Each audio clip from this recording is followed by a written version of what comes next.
it's heavy hitter time outside our Beacon Hill studio. Cosmo Macero of O'Neill & Associates, a man who's not lamenting the demise of the Jaws ride down at Universal Studios. How scary is a man-made lagoon? I mean, really. A man-made lagoon and a mechanical shark. Peter Cadges of the Boston Phoenix, a man not looking forward to the Dulce de Leche Cheerios. Aren't they supposed to be healthy? A little caramel never hurt anyone, Cosmo, right? Where the hitters at? It's stuck in the teeth, though. Hey, next week we will be in Iowa. The hitters will be there as well as we get ready for the New Hampshire primary. This week, we'll be in New Hampshire. Thank you. Wow. This week, not in Iowa, because even with a caucus, who wants to be in Iowa?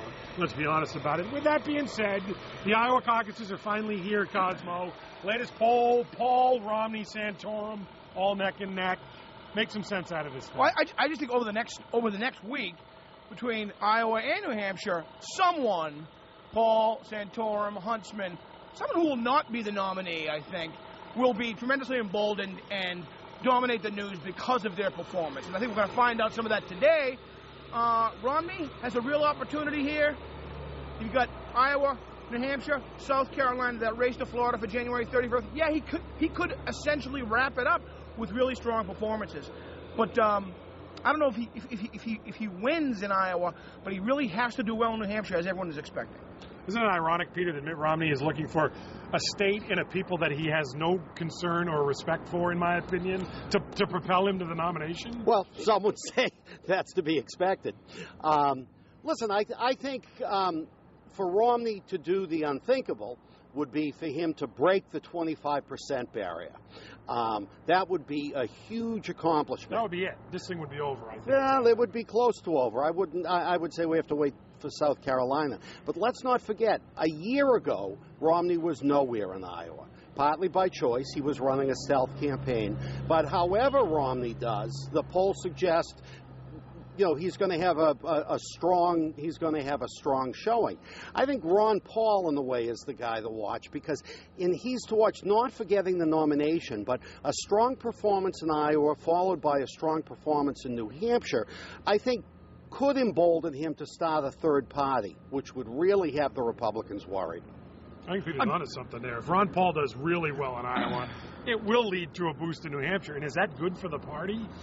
No, it probably isn't. Like I said, someone who will not be the nominee may be emboldened in such a way, and it could be Paul. And not necessarily good for the Republicans. Now, I believe no Republican presidential nominee has ever won both Iowa and New Hampshire, but none have not won either. So you've got to win either one of these, as history suggests. To propel. You're making sense, except I'm having trouble comprehending anything you say because you're wearing Glittens.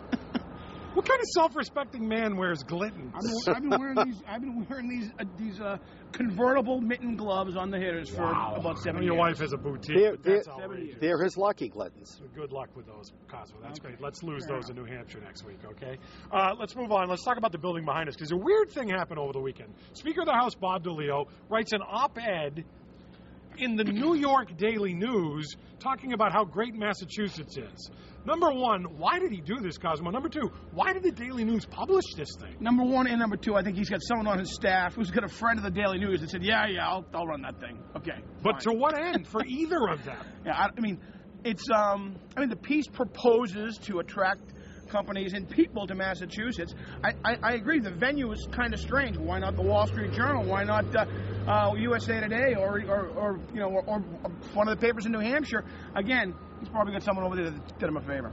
Well, I too am scratching my head, but I always applaud people on Beacon Hill when they start trying to think outside the box, think bigger. It is a very unusual move, though.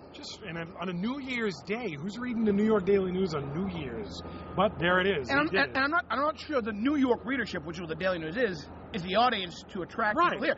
A national readership might be, but I'm not sure what the New York readership. I read an article by the New York Assembly president. I'm not going, geez, I got to check that state out. I'm going, who's this blowhard? Yeah. Speaking of New York blowhards, let's end on this. Rex Ryan, the Grim Weeper, as they're now calling him in New York, crying in the locker room Monday. Yeah. Cosmo, as a Patriots season, to take it over two things. One, how much did you enjoy that? Two, when was the last time you had a good cry? I got a kick out of it. Look, crying is a very personal thing, kind of like changing your trousers, clipping your nose here. Best done without an audience. And I think Rex broke the cardinal rule, don't cry with an audience. But, he's broken a lot of cardinal rules of public relations. Like last cry you had? I can't recall, but it was certainly not with an audience. Peter? Well, the Speaker of the House was big on tears for a long time. I don't know. Is, yeah. I mean, maybe it's just time for the Jets coach to get his meds adjusted. I mean, the guy's clearly got a screw loose somewhere, and this is just a further manifestation. Although he did show a lot more class than the Wall Street guys. When the Wall Street guys plunged the country into, the recession, they didn't have the grace to cry. Peter Catches to the Phoenix, Cosmo Macero, Associates. See you up in New Hampshire, boys. Don't bring the Glittons.